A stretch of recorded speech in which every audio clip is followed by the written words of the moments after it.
My wife asked if she could go to another man's house, and in that instant, everything between us fell apart. "You can go, and take advantage of it so you don't come back," I said, pain clogging my throat, each word coming out ragged, unfiltered, unforgiving. She hadn't expected me to release the chains so quickly, hadn't expected me to turn my back on what was left of us so firmly, but the truth is, inside, I had already died weeks ago. What she heard in that moment wasn't just an answer, it was the sound of the end. The end of a story I'd tried to save alone, while she handed our moments over to another. She left without looking back, carrying a backpack too small for everything she'd destroyed. Her eyes had the gleam of someone who believed she was heading toward what she called freedom, what she called passion. And I, bleary-eyed, remained there, before the still open door, feeling the echo of an absence that would never return to presence, trying to understand when we stopped being us so she could be only hers and him. There were no screams, no scenes. The betrayal didn't come with the smell of cheap perfume or a lipstick stain. It came subtly. It came through constant absences. Through short answers. Through the coldness in bed and the face-down cell phone. It came silently, like someone walking away from a love, ashamed to admit they no longer want them, but cowardly enough not to have the courage to leave. I noticed. Little by little, Sundays became lonely, even with her by my side. Her smile was no longer mine. Her gaze, even less so. But what hurt the most was realizing that, even with the chance to go back, she chose to leave. She chose him. And I was left, with the emptiness. With the shards. With the memory of what we were and the humiliation of what she made of us. The day she asked me that was confirmation of what I already knew. She wasn't just a friend. She never was. But she still had the audacity to look me in the eye and ask, like someone asking permission for something small, trivial, like saying, "I'll be back soon." But there was no going back. From that moment on, she crossed an invisible line, from which neither of us would emerge the same. I, with the bitter taste of helplessness of someone who loved alone. She, with the unconscious arrogance of someone who thought she had somewhere to return. What she didn't know is that when you destroy someone inside, you can't expect the door to remain open when you decide to return. Because when a heart closes, it's not with a lock, it's with trauma. And she went. She went with the light body of someone who thinks she's choosing what she wants, but with a soul unaware that she's losing what she had. And the worst part is that, for a while, she seemed genuinely happy. The photos on social media with forced smiles, the places we used to go together now occupied by a stranger. A man who took advantage of the gap, who fit in where I was hurt. And me? I kept quiet. I sank. I spent sleepless nights reliving every detail of our story, wondering what I did wrong, where I wasn't enough. But over time, the pain gave way to lucidity. And lucidity showed me that love that fades at the first breath of temptation was never love, it was convenience. And that fidelity is a daily choice, not a consequence of being married. There were months of silence. Of reconstruction. Of starting over. To grieve in silence is the cruelest form of suffering, because there is no one to wipe away your tears when they fall. But it is also there, in this lonely abyss, that we learn to find ourselves again. I learned. And it was in this morning that she became the past. Not of memory, but of feeling. And that was when life surprised me. When I no longer expected it, when my heart was weary, someone arrived. Not with promises, but with presence. Not with pretty words, but with simple gestures. And most beautiful of all, with truth. A calm, whole love that didn't need to be shouted because it was felt. With her, I relearned to smile. I relearned that being loved isn't about begging, that respect isn't demanded, it's natural. And for the first time, after so long, I felt chosen. Without shadows. Without past. Without remains. But fate, ironic as ever, decided she needed to see what she'd lost. It decided that life exacts interest on love that is scorned. Because it was when she discovered the other man wasn't home, wasn't love, wasn't a promise kept, that she returned. Not with flowers. Not with tears. She returned with regret in her eyes and shame in her posture. She wanted to talk. She wanted to explain. She wanted to say she'd made a mistake. But by then it was too late. The time it took her to leave was enough time for me to no longer want to see her return. Because the love she betrayed was the same one that now blossomed in another woman. And there, before her, I realized that forgiveness exists. Not to save lives, but to free the hearts of those who have been hurt. She apologized. She cried. She said she felt empty. That the other person didn't know her like I did.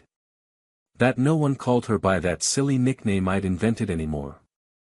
That things weren't fun anymore. That the bed was too big. That the coffee had no flavor. That the laughter wouldn't come. That she even missed the sound of my breathing when I slept.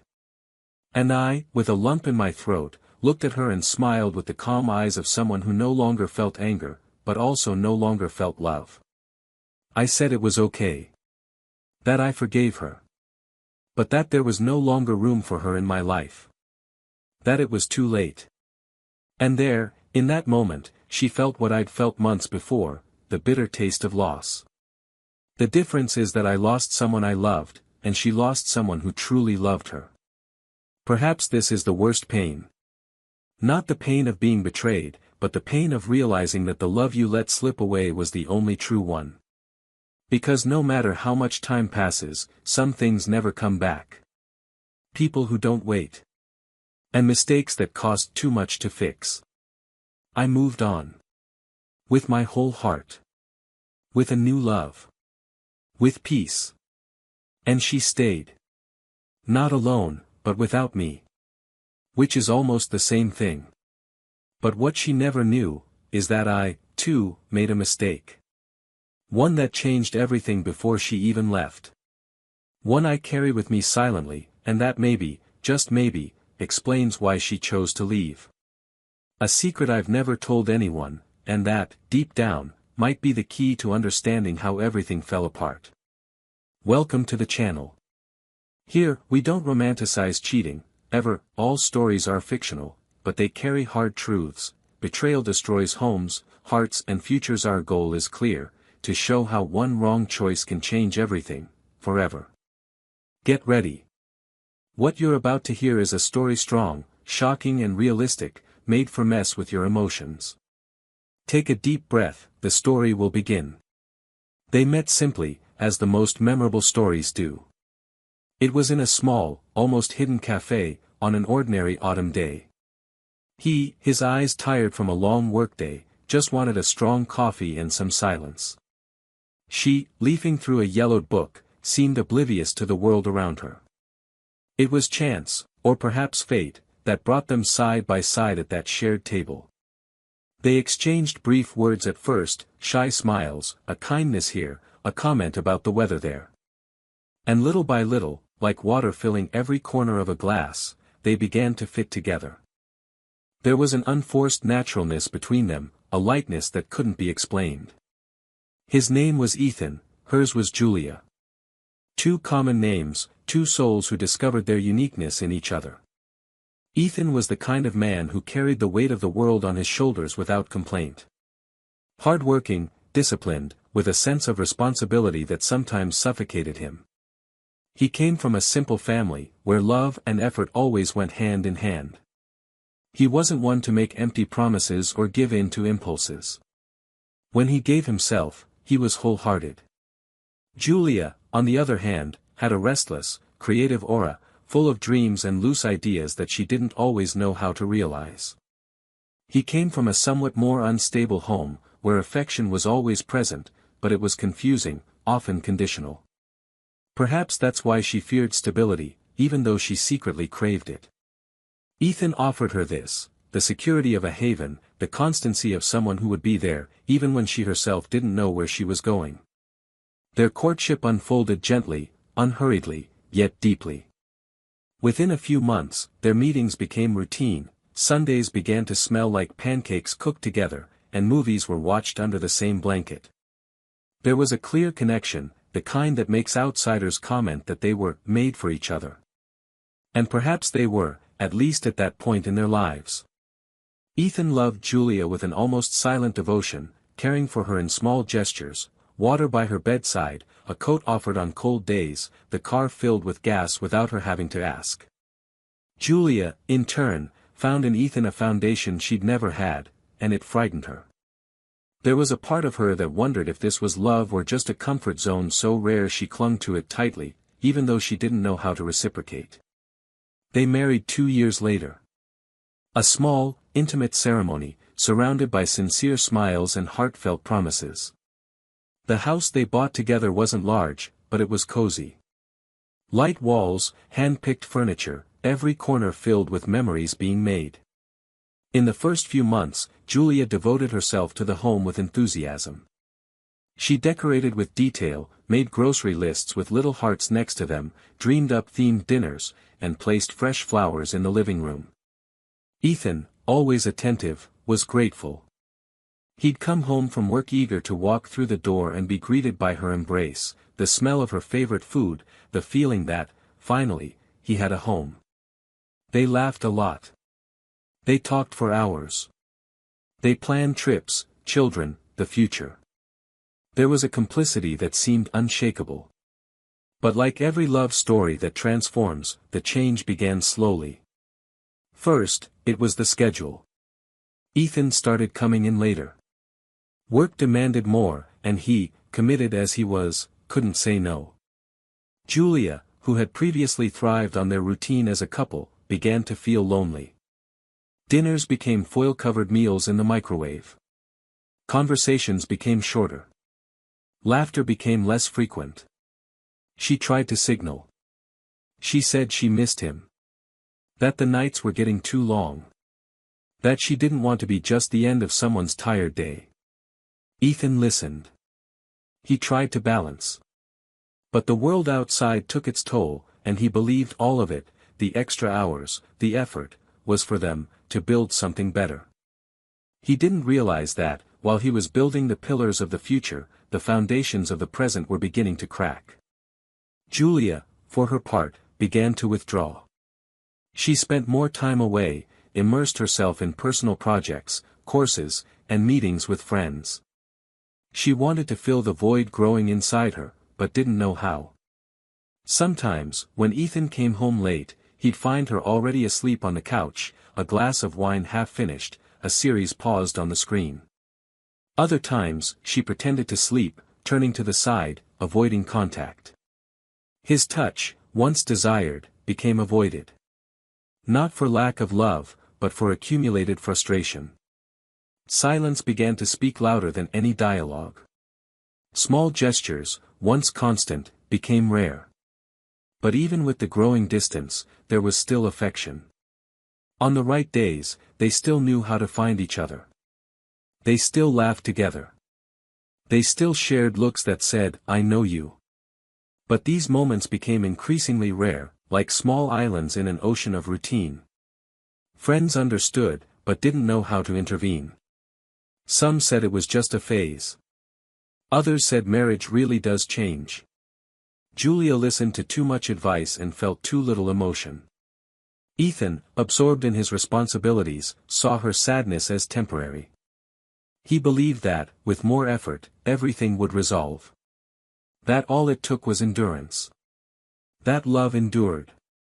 That time healed. He failed to see that love also needs to be nurtured. That presence isn't limited to being under the same roof. That sometimes, the most painful absence is the one of a gaze. And hers no longer sought his as often. Then came the work trips. The weekends were disjointed. The birthdays were celebrated in a rush. Complicity gave way to formality. There were no longer so many new photos on the wall. No longer so many fresh flowers. The house, still beautiful, began to feel like nothing more than a functional space. Ethan understood the signs, but couldn't name them. Julia felt the distance, but couldn't express it. Between them, an invisible barrier grew. And behind the smiles at family gatherings, there were unasked questions, suppressed tears, stifled desires. Neither of them spoke about it, as if ignoring it were enough to contain the inevitable. But the inevitable, silent and patient, always finds gaps. At some point, the imbalance becomes unsustainable. Love, however genuine it may have been, begins to hurt when it's no longer reciprocated.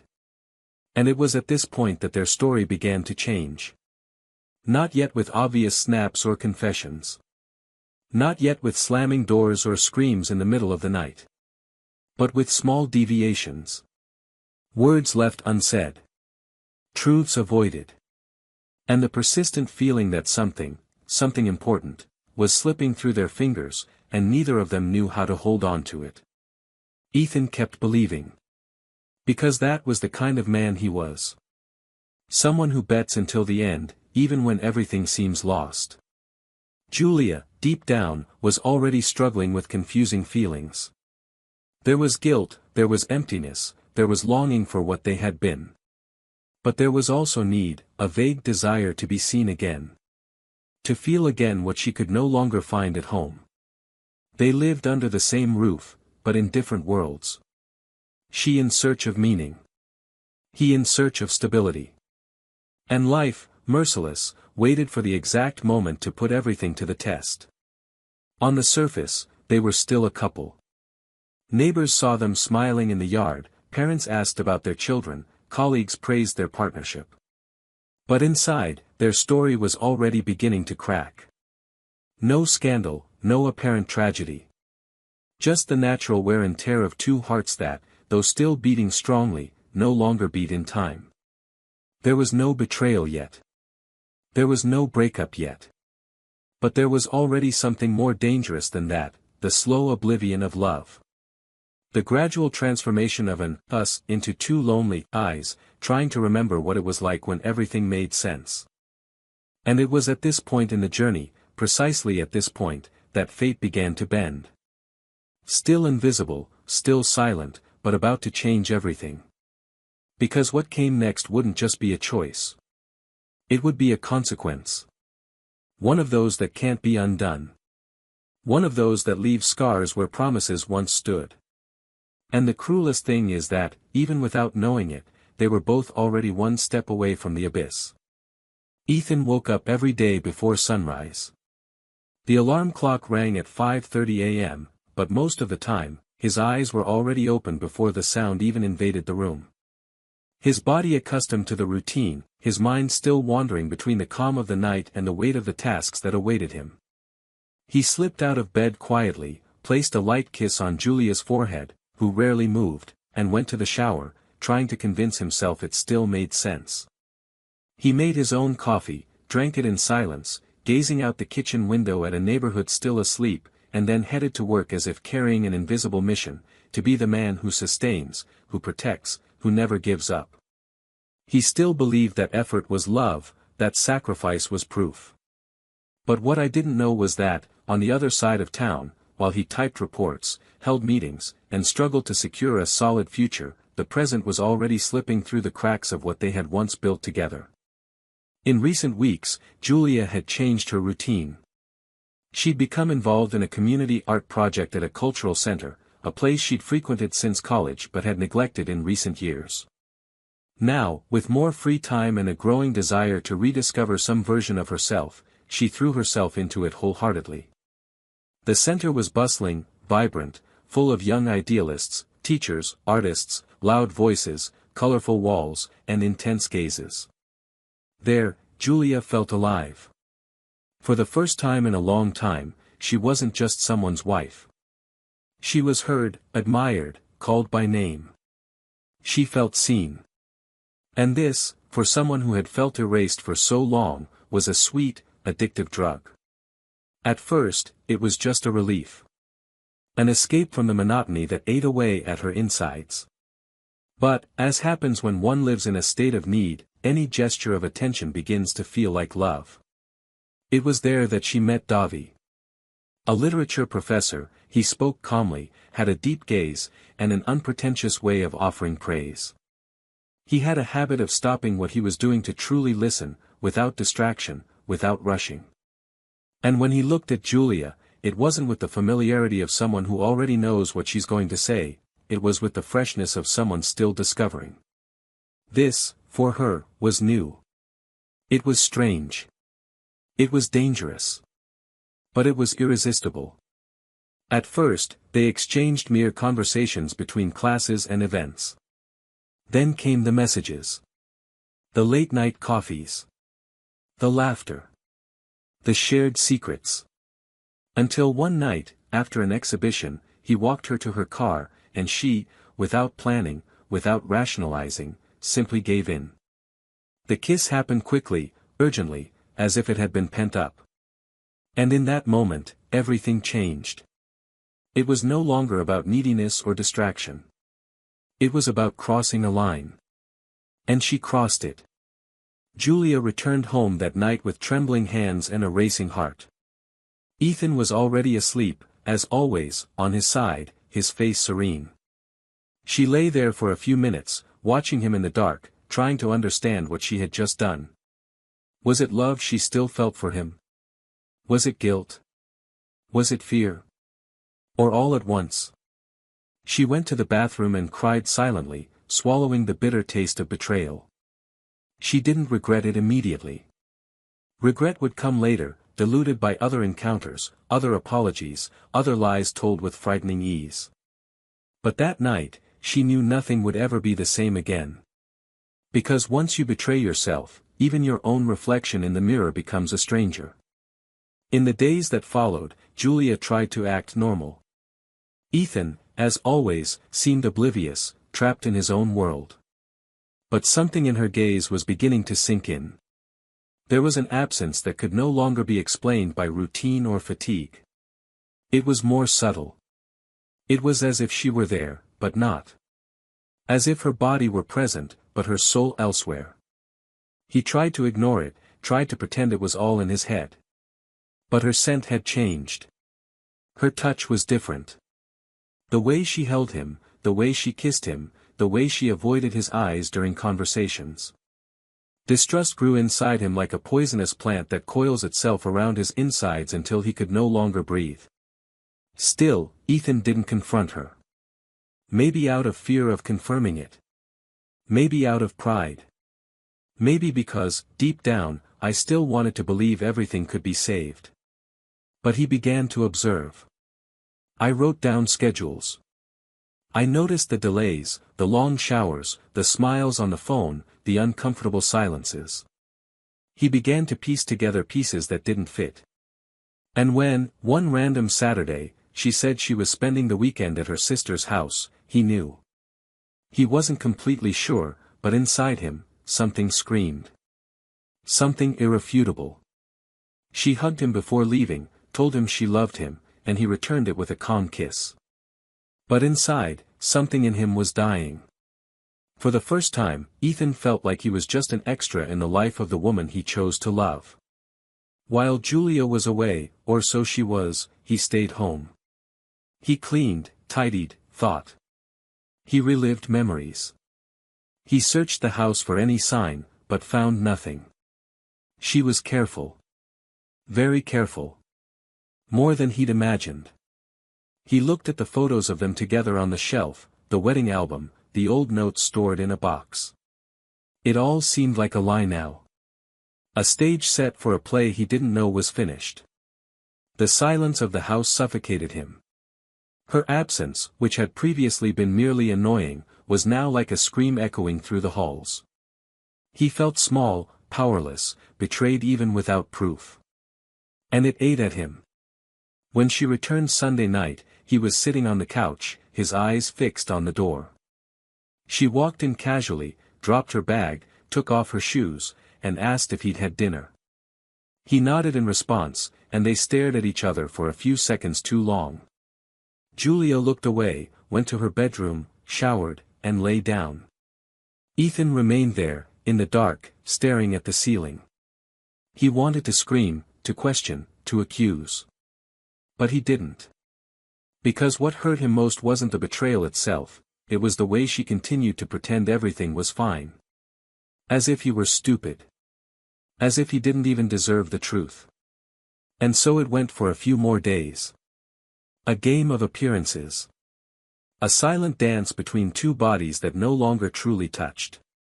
Until that night came. The night everything finally broke. Julia was more nervous than usual. She fidgeted with her hands, avoiding eye contact. Ethan prepared dinner in silence, sensing the tension in the air. And then she asked. The question he would never forget. She sat at the table, took a deep breath, and in a low, almost childish voice, said she needed to talk. She said she didn't want to lie anymore, that she couldn't go on like this. And she asked, as if apologizing before even speaking, would you mind if I went to a friend's house for a few days? The sentence fell like a bombshell. He stopped chopping vegetables, slowly raised his eyes, and met hers. He didn't need anything else. The confirmation was there. He wasn't a friend. He never had been. It was him. The other. The stranger who had invaded the space where before there had been only love.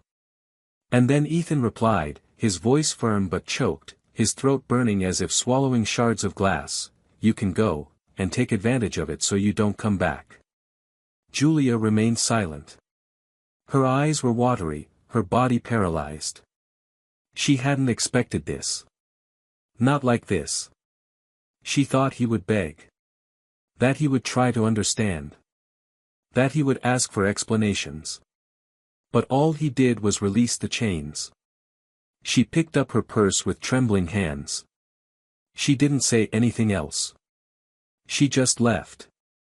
Ethan stood there, heartbroken, but his pride intact. For the first time in a long time, he felt like he was taking care of himself. She left. And he, finally, could fall. Alone, on the cold kitchen floor, silently crying over everything she had destroyed. He didn't know everything yet. He didn't know how deep the story went. But something even bigger, was coming. Something that would change everything again. The following weeks were filled with silence, pain, and rebuilding. Ethan sank into a silent isolation that left its mark on everything around him. He continued to go to work, sticking to his schedule, smiling at anyone who asked, but there was a void in his eyes that no one could fill. At home, she avoided the rooms where Julia usually stayed. She put away the picture frames, removed the wilted flowers from the vases, and left the bed unmade for days. He could still smell her perfume on some of the pillows, and it tore him apart into pieces too small to put back together. Every corner of the house was an involuntary reminder of everything they had experienced, and now it all hurt like a burn that insisted on flaring even after the wound had healed. Little by little, the routine they had built together began to unravel. She began dining out, lingering longer at work, walking streets she had previously avoided. It was her way of trying to move on, albeit with stumbling steps. Julia, on the other hand, saw her little universe collapse faster than she imagined. The man she traded her home, her marriage, her stability for wasn't the stuff of fairy tales. David was light, charming, and interesting, but he had no roots. He was a fire without kindling, an impulse without direction. After a few weeks, she began to notice his impatient gestures, his unexplained delays, his messages that went unanswered.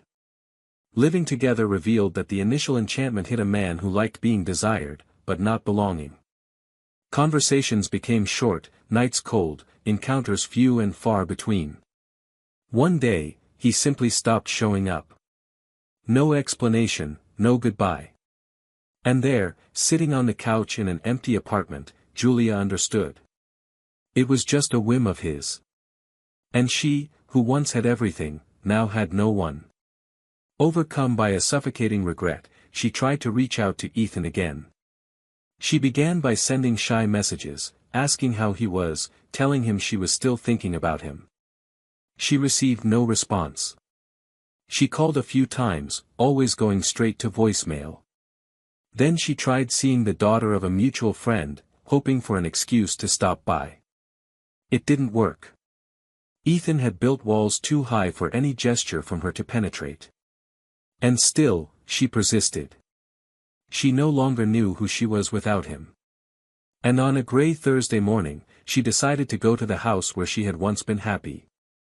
In her hands, she carried a letter written with tears and regret, her face drawn, her pride broken. Ethan answered the door with a neutral expression.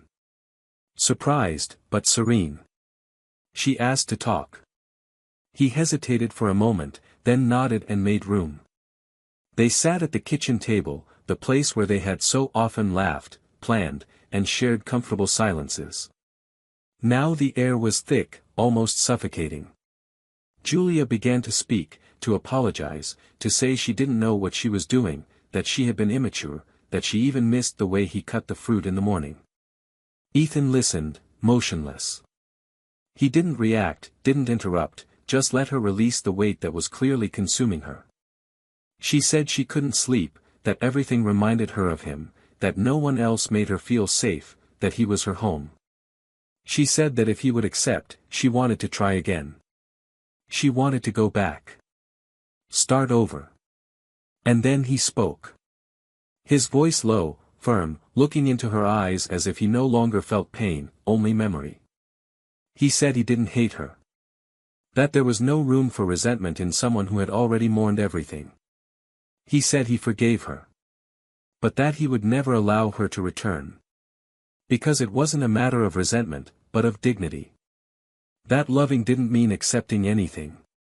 And that the love she betrayed was real, but it hadn't survived. Julia wept silently, her head bowed, her hands restless. She begged him not to be so cold. Ethan sighed deeply.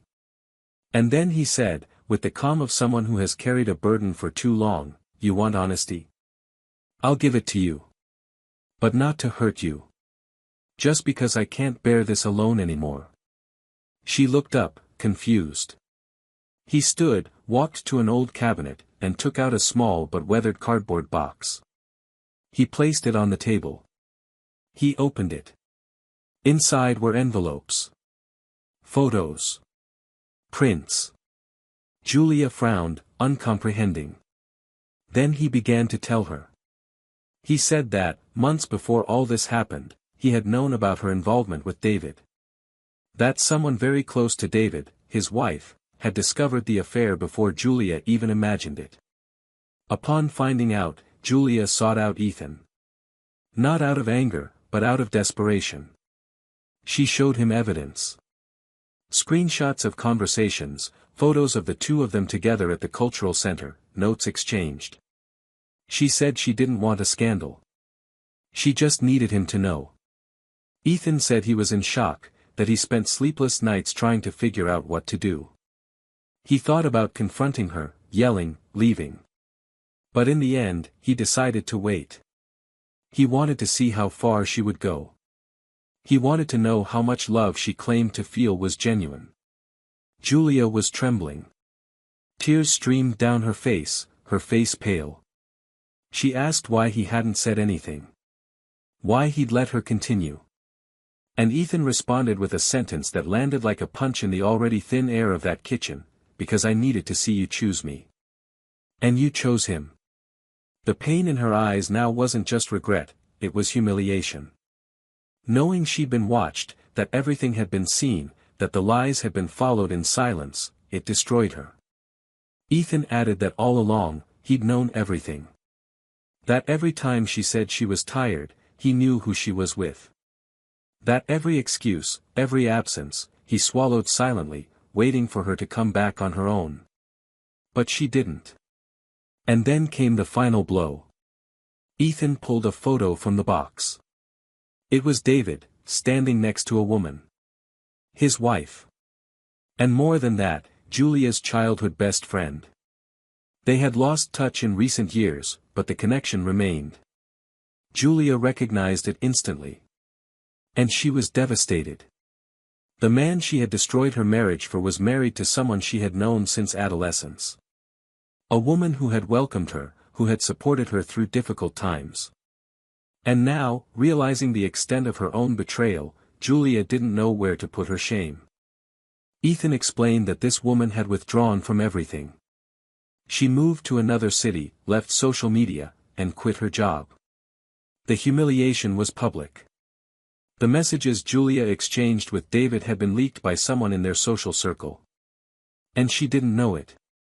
Julia collapsed.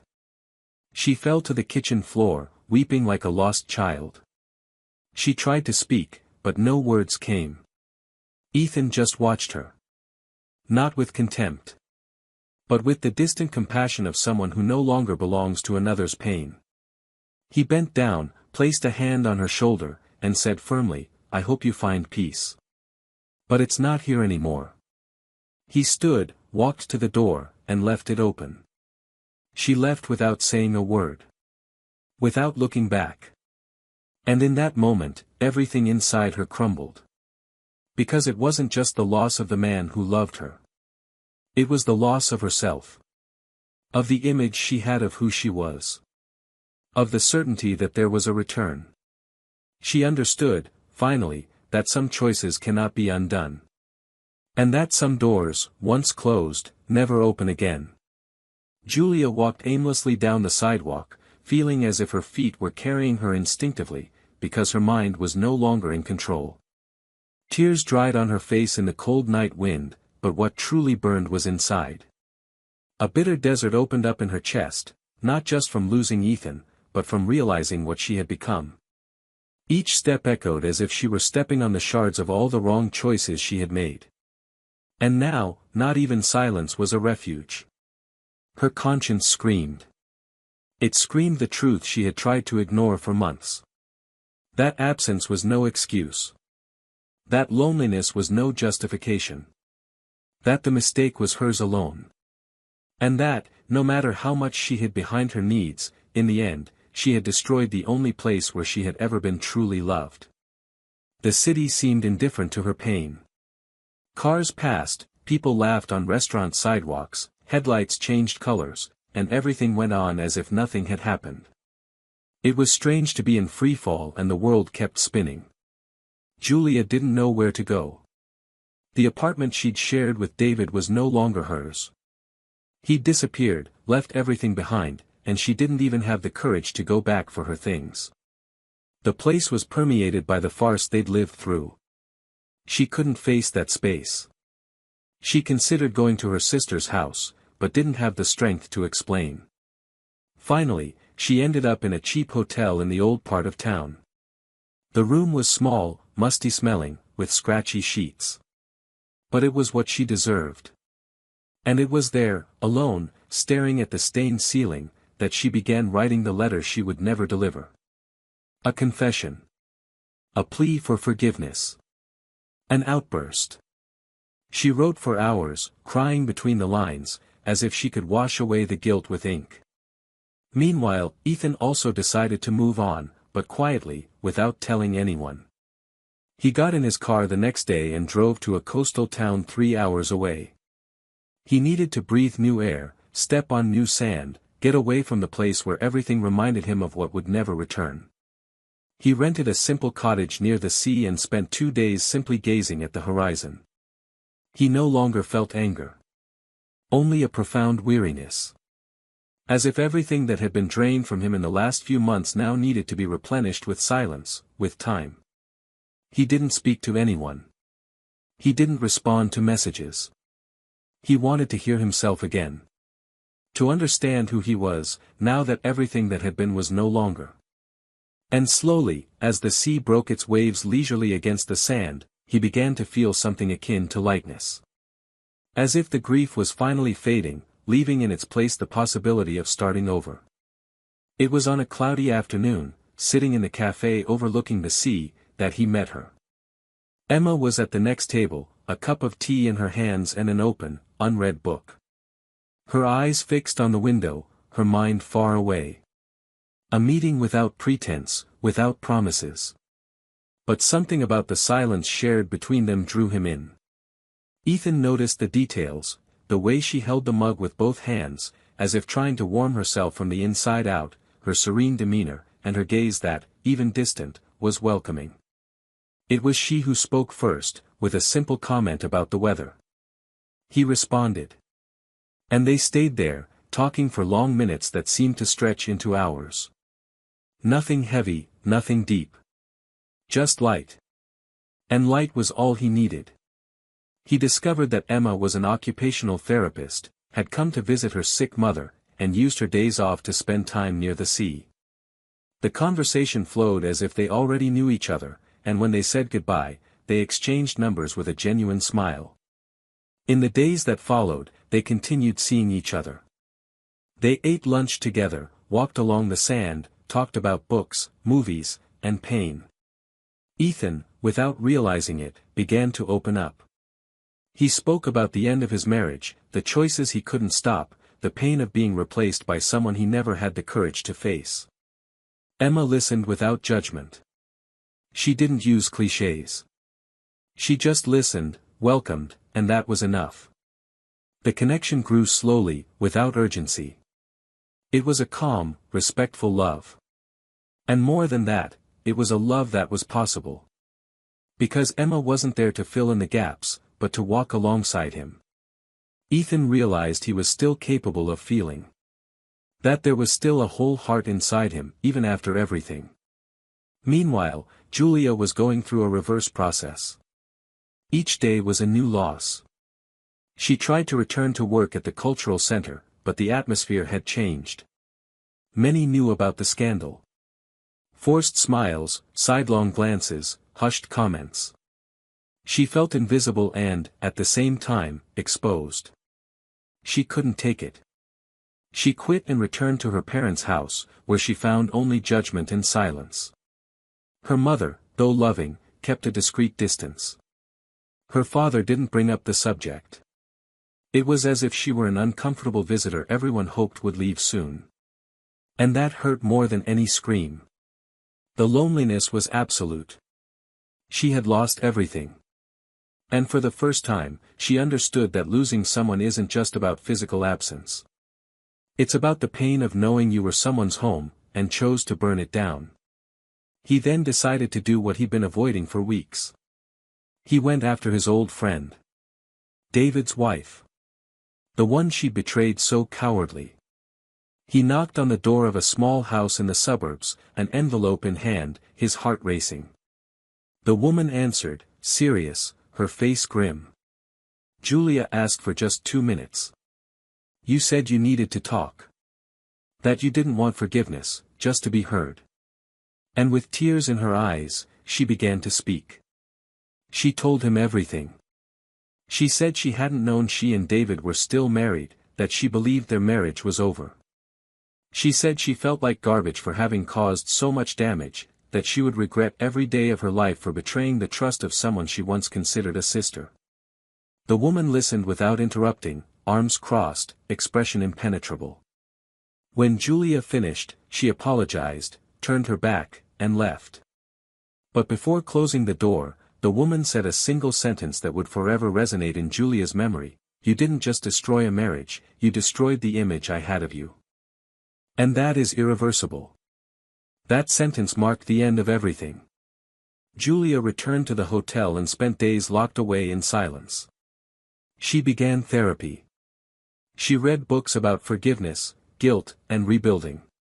Not with the illusion of winning Ethan back, but with the desire to one day be able to forgive herself. There was no longer room for her in his life, and she knew it. But there was still a long road ahead within herself.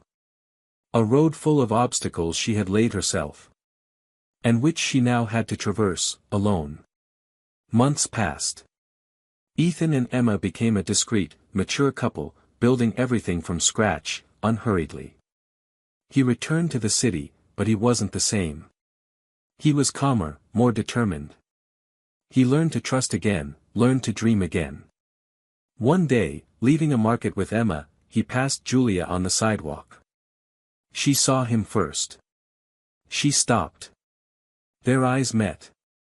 She was different. Thinner, her hair tied back, a serene but marked expression. Ethan hesitated. Emma noticed, took his hand affectionately, and he approached. Julia smiled, a shy, pained smile. She said she was happy for him. That he deserved it. That Emma seemed like a good woman. Ethan thanked her with a gentle nod. They were silent for a few seconds. Until Julia said she now understood what true love was. And that she regretted taking so long. Ethan simply replied that time teaches, but takes its toll. And that he only hoped she would use all this to become a better person. They parted with a light look, without promises. And they went in opposite directions, as those who have already completed their cycle must. Life had finally placed each of them where they belonged. And love, though wounded, had survived. Not the old kind, but the new kind. The kind born of pain, respect, and the courage to begin again. The days that followed that brief reunion between Ethan and Julia dragged on in a dense, but no longer painful, silence. It was as if time was finally allowing each emotion to find its proper place, no longer overflowing, no longer screaming within his chest.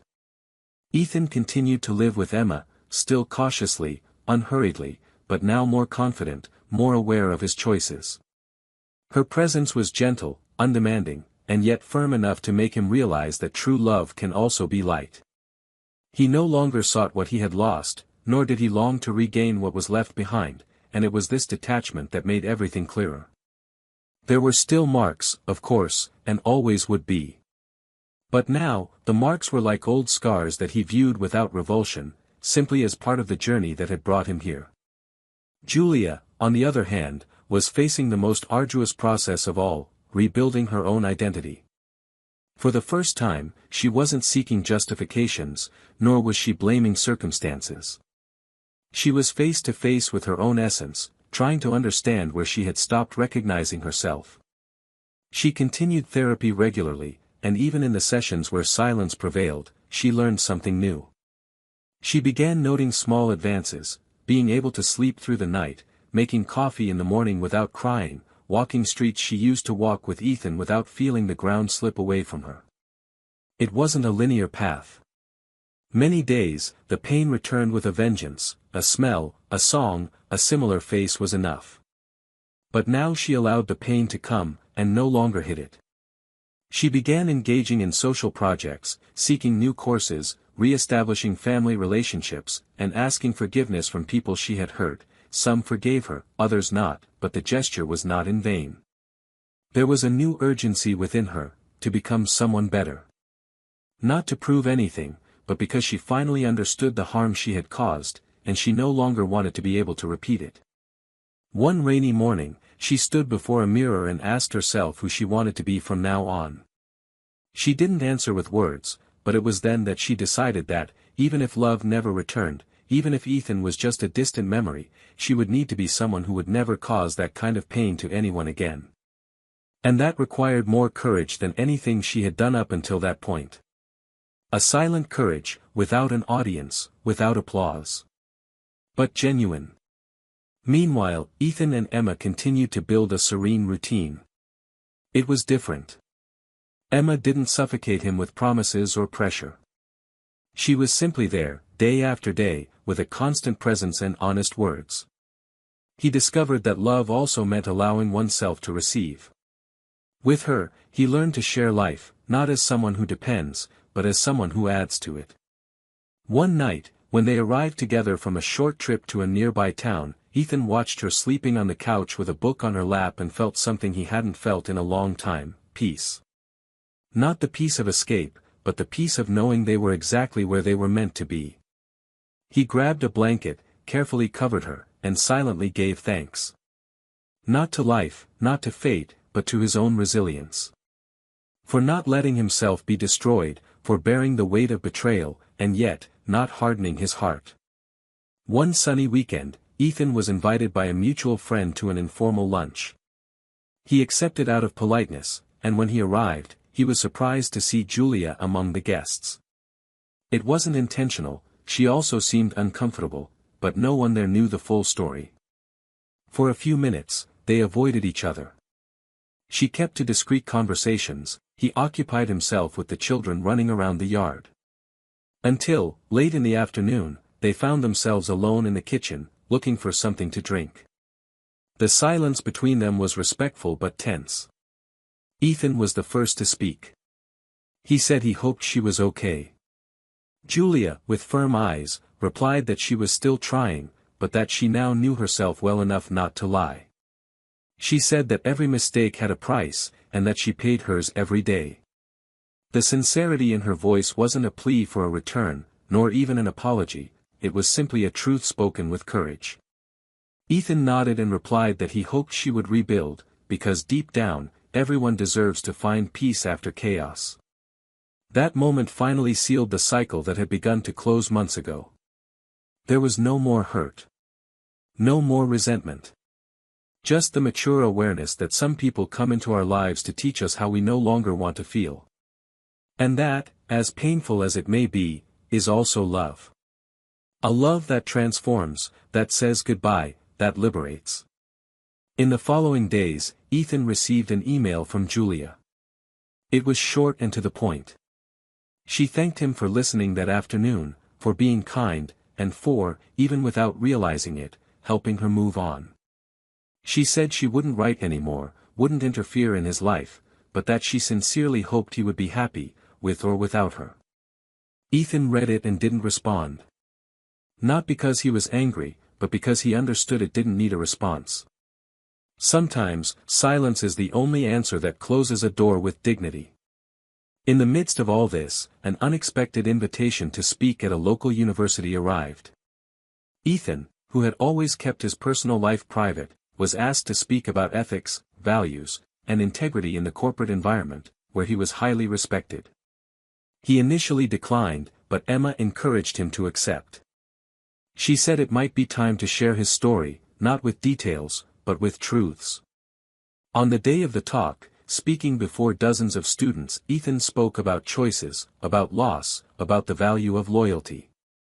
Without naming names, without getting into drama, but with a calm strength that touched everyone who listened. At the end, he received a standing ovation. And in that applause, he felt something different. It wasn't pride, it was liberation. Julia, for her part, went back to school. She enrolled in a psychology program and began volunteering at an institution that supported women in difficult emotional situations. She told her colleagues that she felt useful there. That she wanted to help other women avoid losing themselves, as she once had. She was still alone, but she no longer felt lonely.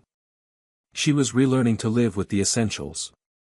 She had difficult days, relapses, but now she knew where to seek support. She understood the value of silence, and even more so, of listening. I had hope, but no longer illusion. Eventually, Ethan and Emma decided to live together. There was no party, no fanfare. Just a peaceful move into a house with a garden, a porch, and stacks of books. The daughter of a couple of friends used to visit them on Sundays, and once, when Ethan asked her what she wanted to be when she grew up, she replied with a twinkle in her eye that she wanted to be happy like that, just like you two together. He smiled, looked at Emma, and understood what that meant. Life hadn't given him back what he'd lost. But it had offered him something new. Something he perhaps didn't know he deserved. And now, there was only one step left until everything would be at peace. A final gesture. A complete goodbye. But that step wouldn't be his. It would be Julia's. And she already knew what she needed to do. Because in some stories, redemption doesn't come to fix things. It only comes to bring closure. And it was time to also close within herself everything that had once prevented her from being whole. It was late autumn when Julia bought her ticket. She didn't tell anyone, didn't write a note, or leave any clues about where she was going. She carried only a backpack with basic clothing, her cell phone turned off, and a leather-bound notebook where she had written, in slow, precise handwriting, every fragment of what she had learned in the last few months. It wasn't an escape, not this time. It was a crossing. She felt she needed to get away and, for the first time, look at herself from a new place, free from the gaze of others, far from judgment, and, even more so, far from pity. She wanted to silence the voices that constantly reminded her of what she had been, to perhaps discover what she could still be. Her destination was a small town in the countryside, almost forgotten on maps, but with a community arts school that offered shelter and courses for women starting over. Arriving there, she gave her name with the humility of someone who knew nothing was guaranteed anymore. And she was accepted. They welcomed her with little ceremony, as if they already knew her. She was placed in a small house by the lake, shared with 2 other women in the silence of reconstruction. No one asked about the past, only about the next day's plans. In the first few weeks, Julia washed dishes for the local kitchen, organized workshops, and participated in nightly gatherings with broken but not defeated women. Hearing so many stories of pain, abandonment, and overcoming without an audience made her realize that her suffering was not unique, and that perhaps because of that, it was finally understandable. Every late-night conversation before the fire, every tear shared in a low voice, every silence shared with those who had also lost themselves, were now part of the process. For the first time, she didn't need to appear strong or explain herself. There, she was simply a woman trying to learn to live with the choices she had made, and that was enough. On the other side, in his now simpler routine, Ethan woke with ease. The first rays of dawn filtered through the curtains of the house he now shared with Emma, and he found in every detail a reflection of what it was like to live peacefully. He still thought, occasionally, of Julia. Not with pain, nor longing. But with a kind of compassion that only those who have been deeply hurt and healed slowly can feel. He knew, with the lucidity of someone who has hit rock bottom, that not all wounds heal with anger. Some heal with respect for one's own silence. Emma, as always, was a serene presence. She didn't demand proof of love, she didn't seek theatrical gestures. She enjoyed the little things, sitting on the living room floor reading while he listened to music on the porch, preparing a simple dinner together, looking into his eyes with a calmness that said more than any declaration. Ethan was learning to allow himself to be happy again. Not exaggeratedly, but fully. One morning, while sorting through some old documents, he found the wedding note, the only one he'd kept. It was Julia's handwritten invitation, with the crooked handwriting of someone who knew no design but wrote with emotion. He read the paper with a half-smile. Did it hurt? A little. But not because he wanted it back. It hurt because of the memory of the man he'd been, and how much he'd had to tear himself apart to rebuild himself. He put the note back. Not in the back of a drawer, but in an envelope with other keepsakes. Some deserve to be forgotten. Others, just organized. And move on. It was during this period that he received a letter. Handwritten, with no sender identification on the envelope. He recognized the handwriting the moment he touched the paper. He opened it calmly. Julia had written from somewhere unknown, saying she didn't expect a reply, nor any contact, but that she needed to express words that no longer fit in silence. She said she didn't want to ask for forgiveness, because she had already understood that forgiveness, when true, can never be asked for, only received. That I would never return to his life, not for lack of desire, but out of respect for the new path he had forged. She described what she had been doing, how she was rediscovering the meaning of small things, how she had learned, from complete strangers, to be true. She concluded by saying she wished him and Emma a life full of sincerity, of quiet laughter and lingering glances, and that, wherever she was, she would carry the certainty that she had been truly loved, and that this, even though lost, had been the greatest gift of her life. Ethan read the entire letter standing at the kitchen table. Emma arrived shortly after and found him teary-eyed but serene. He handed the letter to her, saying nothing. Emma read it in silence. Then she came over and simply hugged him, no questions asked. No insecurity, no pressure. Just a firm gesture, as if to say, it's over. And it was true. It was over. Ethan put the letter away, not in the same envelope with the old papers, but in a different one. Separate. Because each chapter of life deserves its own space. In the small town where Julia now lived, the atmosphere was beginning to change. Orange leaves filled the narrow streets with color. She spent her days teaching painting to children with learning disabilities. Connecting with them was challenging but deeply moving. Every smile, every stroke on the paper, was like a silent reminder that there was still beauty in simple things. One of the boys once handed her a poorly drawn drawing of a woman with open hands beneath a shower of stars. Julia asked what it was. He replied, "It's you trying to catch up with everything you lost." She cried that afternoon. Not because of the pain of the past, but because she realized that, even without knowing it, that child had translated her soul. At the end of that month, she received an unexpected visitor. The woman who had been betrayed by David, her former friend, showed up at the school with a box of donations. She had clothes for the children and some books. Julia froze when she saw her, but the other woman smiled. She said she didn't want to talk about the past. She was only stopping by because she knew about the project and wanted to help. But before leaving, she said something that would change the rest of the story: you don't have to spend your whole life punishing yourself to be forgiven. Sometimes, moving forward is what most honors what was destroyed. After that, she left. And for the first time, Julia felt light. The following week, she organized an art exhibition with her students. Small paintings, all with the same theme, a new beginning. She painted one herself, and signed. It was a simple landscape, with a road between dry trees, and in the background, a sunset.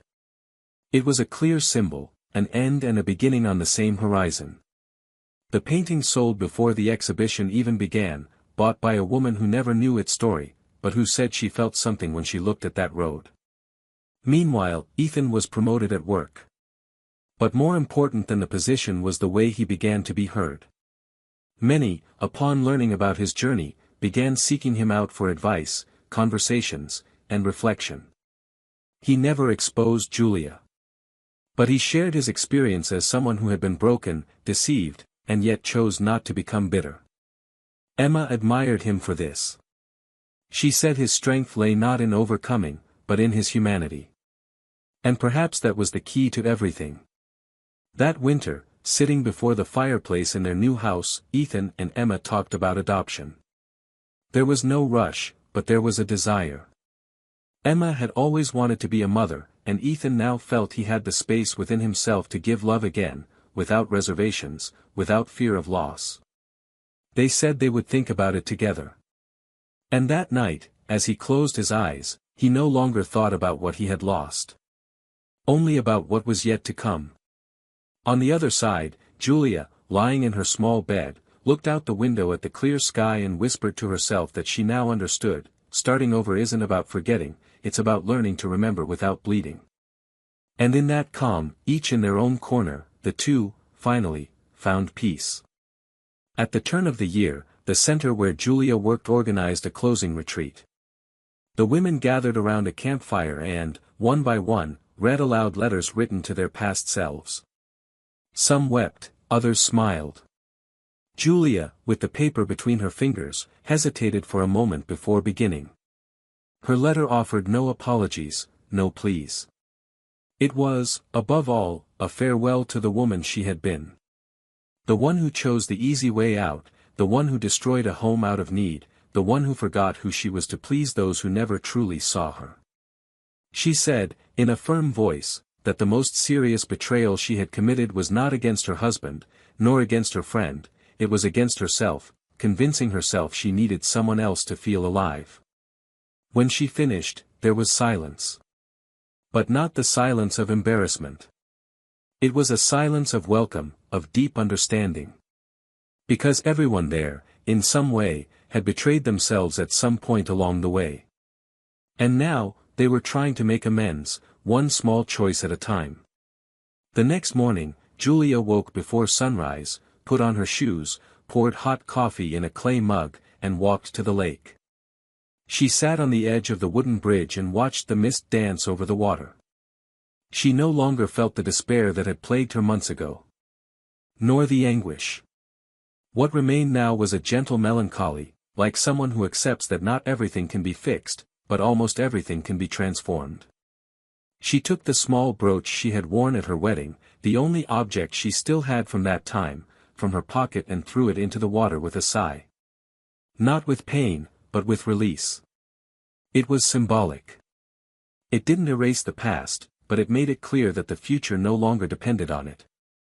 Meanwhile, Ethan's house was more vibrant than ever. Emma had begun making small improvements to the garden, and he was slowly learning to appreciate the idea of putting down roots in new soil. They adopted a shelter dog, a stray with sad eyes and an agitated demeanor, who soon became part of their routine. Ethan laughed as he watched the dog mess up the flower pots and run around the living room with Emma's shoe in its mouth. It was the kind of light-hearted chaos he never knew he could want. Over time, that house filled with details that didn't come with promises or expectations, but with the solidity of everyday life. Evenings were filled with simple dinners, soft music, and conversations about the day. And in the mornings, when he woke to the sound of birds outside and Emma by his side, he knew he had arrived where he needed to be. It was in March that they received the news that the adoption process had been approved. An 8-year-old girl, with watchful eyes and shy speech, had been waiting for a family for 2 years. Their first meeting was restrained but full of meaning. Ethan felt a tightness in his chest when he saw her look, not out of fear, but because he recognized there the same distrust he had once carried within himself. Emma, with her quiet sensitivity, calmly built bridges, without invading any space. Within a few weeks, the girl was calling them both by name. And when, one Sunday afternoon, she ran up to Ethan and called him Dad for the first time, he couldn't hold back the tears. It wasn't tears of sadness, but of fulfillment. As if, despite everything, the world could still be generous to those who have learned to stand up for themselves without letting their hearts harden. Julia, at the same time, received an unexpected invitation to return to the city and speak at a conference on overcoming an emotional reconstruction. Her first reaction was to decline. She was afraid to go back, to rediscover her ghosts, to feel everything again. But something inside her told her it was necessary.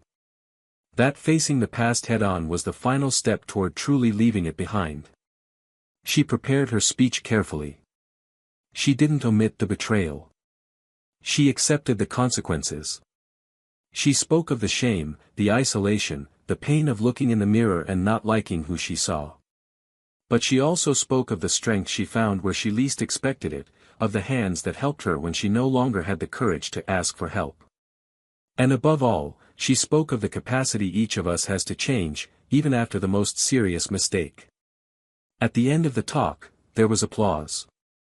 Lots of it, but what touched her most was the approach of a young woman, with tears in her eyes, who said, "Thank you for showing that it's not the mistake that defines who we are, but what we do after it." Julia smiled sincerely.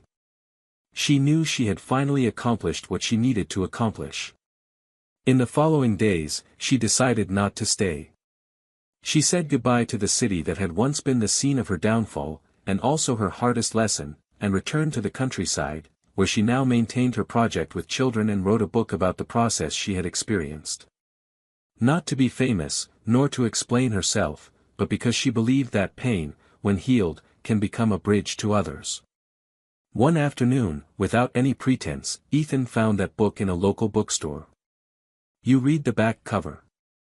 He recognized the title, but it didn't make an impact. He flipped through a few pages. Excerpts from letters, fragments of therapy sessions, accounts of encounters with women undergoing reconstruction. It was a raw, honest, unvarnished book. And for the first time, he felt proud of her. Not for having done what she did, but for not having stopped there. For having kept going, for having made something of the chaos. He left the book on the shelf. I didn't need to take it home. The story was already written inside.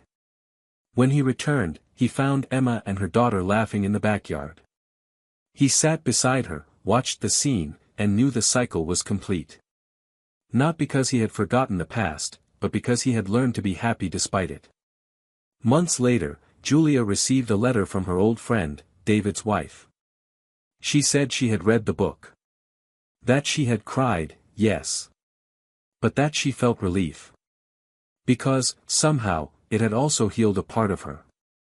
The letter ended by saying she didn't know if they would ever be friends again, but that she wished for peace. Julia closed her eyes after reading. And she understood, with a new clarity, that not every bond needs to be rekindled to be healed. Sometimes, the scar is enough. Forgiveness, even silent, can be what saves both sides. And so, time passed. And each character, each broken soul, found their place of healing. Ethan, by choosing to move on with dignity. Julia, by facing the abyss and deciding to start over. Emma, by loving lightly. Their daughter, by being welcomed with a love that asked for no explanation. All transformed by pain, but not defined by it. If you've made it this far, with a heavy heart, perhaps even tears in your eyes, tell me in the comments what you felt. What part of this story touched you most? Do you think you would have forgiven in Ethan's place? Or that you could have gotten back on your feet like Julia? I'd love to hear your opinion. So comment below. And of course, if you enjoyed this story and want to hear others as profound as this one, subscribe to the channel now. There's a lot of powerful stuff coming, real stories told with emotion, without filters, and with truths that move you deeply. And let this story serve as a mirror. Betrayal isn't just a slip-up. It's a choice that can destroy not only the one who loves, but also the one who betrays. It leaves holes where there was trust, turns good memories into sharp pains, and often erases forever the chance to rebuild.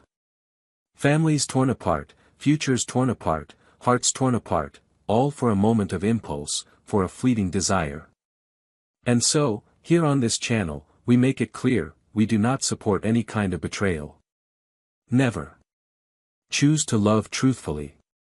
And if you're going to leave, let it be with honesty. Because love, once betrayed, is never the same again. And sometimes, it never returns.